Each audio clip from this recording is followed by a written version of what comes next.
अस्सलाम वालेकुम viewers, quick update है मैरीगोल्ड इनका फ्लावर की जो हमने सीडलिंग की थी माशाल्लाह से उसमें अब पौधे ग्रो होना शुरू हो गए हैं, बीज जर्मिनेट होने लग गए हैं। और ये प्लास्टिक शीट की जो टनल में हम अपने पौधे लगा रहे हैं उसमें पहला बीज है कि जो जर्मिनेट हुआ है। 15 दिसंबर को इसकी मैंने बीज लगाए थे और ये देखिए माशाल्लाह से ये छोटे छोटे पौधे इनके उगने लग गए हैं। डायरेक्टली ही इनको लगाया है, यानी कि इनकी शिफ्टिंग हमने नहीं करनी, इसी ही गमले में इनको ग्रो करना है। और ये देखें कि माशाल्लाह से खूबसूरत छोटे छोटे पौधे ग्रो होना शुरू हो गए हैं।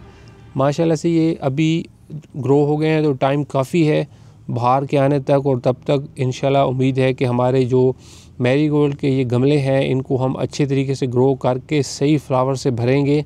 तो देखते हैं कि इनके रिज़ल्ट्स कैसे आते हैं, और चैनल को ज़रूर सब्सक्राइब कर लें, इनकी जो अपडेट्स हैं वो साथ साथ चलती रहेंगी।